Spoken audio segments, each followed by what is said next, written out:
What's good, everybody? It's your boy, O'Shea Duke Jackson, back at it again with another episode of the Celebrity Junk.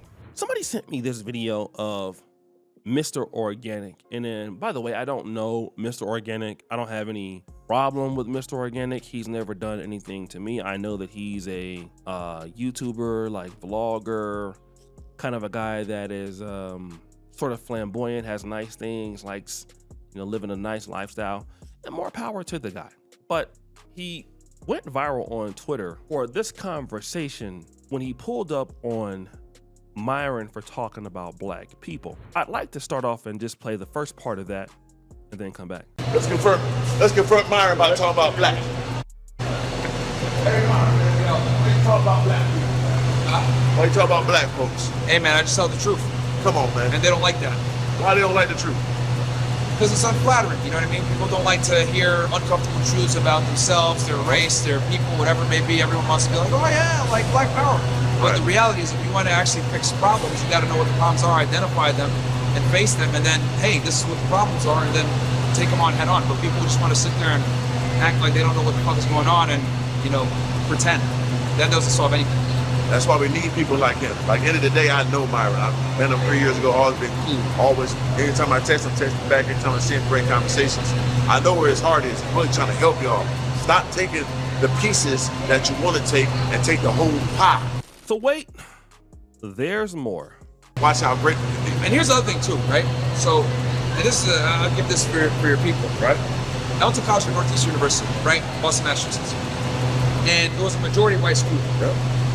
And what black people don't understand is that white people, Asians, Hispanics, etc., they laugh at us behind our back. Right. They make all the stereotype racial jokes behind our back. All of them. So I listen to this shit and I'm like, damn, this is how people really feel. Right. They would never say this shit. Yep. Now, I'll tell you why. Because if they do, they're going to be labeled racist. They lose their job. People are going to be protesting outside the office. So like, fuck this shit. Why am I going to go ahead and give them advice that will help them, but it's going to come at the detriment of me, because what's going to happen is they're going to get me canceled. Right. So the only person that can really speak up about this shit is someone else's color. Facts. So, right. And again, people of other races say all this shit in private and they laugh. I'm one of the few people that says it like it is to the black community. They get mad. And this is why nobody wants to help us out, because you're going to get hit with you're a racist or whatever. They're like, fuck that shit. Y'all go ahead and show your mediocrity. We don't care. So Mr. Organic is trying to say that this man is trying to help y'all.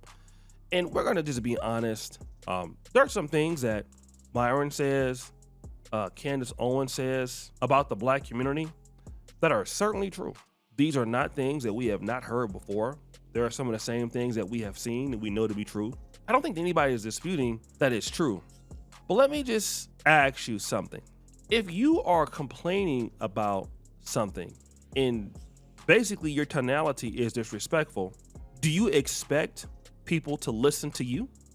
Then in the second part, he says this: well, these other groups were talking about it behind our back. And like, who cares about those people? Who cares about them? Like, Myron is a guy who has Klan meetings on his Twitter, on X. And Mr. Organic, I know, bro, like, you're trying to make a comeback on YouTube, I think. And, you're trying to, get your collaborations up with Fresh and Fit again and all of that. So, you're willing to side with them right now. But would you side with somebody that has Klan meetings and say, I'm trying to help you? I know, man. I know you want to, I know you want to get your podcast up. I know you're trying to get your numbers up, bro. I know you're trying to get back out there. I get it. It's not the same as before. And your setup looks nice, by the way. But come on, man. Nobody wants to believe that. Nobody wants to believe that, okay? Nobody wants to believe that. And nobody does believe it. And that's what I'm talking about. That's the actual truth. The truth with Myron is his intention is always bad. Because if your intention is good, you wouldn't be hanging out with Nick Fuentes.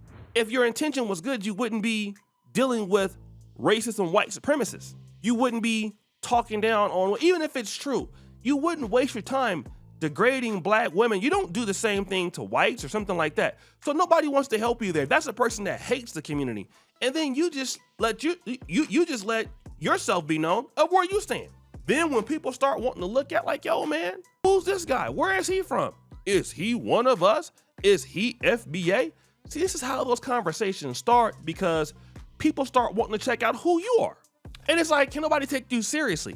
And then also, if we want to talk about the same situations that you complain about, Myron is saying they don't want to take the truth. Want to know who can't take the truth about their behavior? Myron. Myron doesn't want to hear any criticism of what he's done to destroy his platform. Yet at the same time, he would love other people to listen to what he has to say. Oh, yes, he does.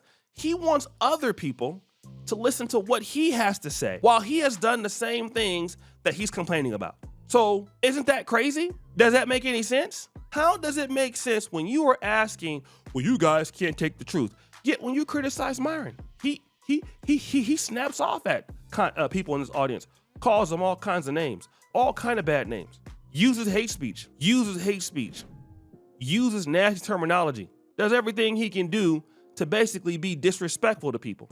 But he wants somebody to listen to him. If we're talking about acting like the N-word, well, how many times on social media can we see him yelling, acting like a as he does things, mimicking people, kicking women out, being emotional, ranting, not controlling his emotions? Isn't he not acting in that same stereotype? Nobody looks at Myron and thinks like, oh, he's not like everybody else. No, when those white supremacists look at Myron, they say he's just like everybody else.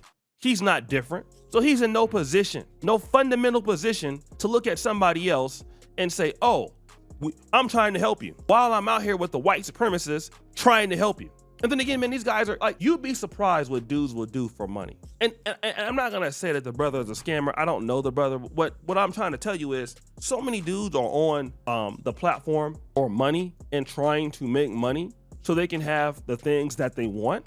And it's crazy because they always lose it. Like, one of the reasons why I've been on YouTube and in the black sector, because God knows I wanted to be in the black sector when I came on as a content creator.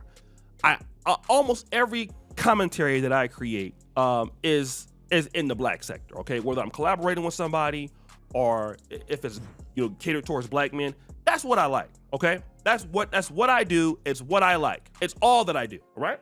And I love being in the black sector. That's why I've been collaborating with so many people over the years and have worked with so many folks, because that's what my passion is. Being a pro-black, living what I'm talking about. Some of these guys, they're here for the money, and whatever can get them the money, they will do it. There is a problem with doing that, is eventually you lose that money. Eventually, you lose that money. You lose it a lot. Okay? You lose the cash, you lose the opportunity, because all you're chasing is money and you don't care where it comes from. You align yourself with anybody so that you can get views. And then you're gonna lose all your respect. It's like, oh, okay, so what's this guy's intention on doing this? This has to be a scam. And typically it is. It must be a scam. It has to be a scam, because it doesn't make any goddamn sense, in my honest opinion. You don't have to like it. You can think I'm wrong for doing it. However you would like to say, or you think that you want to do it, that's fine. But that's the situation that I see here. And guys don't have to like it, but it's the truth. So guys, what do you think? It's your boy, O'Shea Dude Jackson, back at it again with another episode of The Celebrity Junk. I appreciate you for all that you do, so grab the bell. We're out.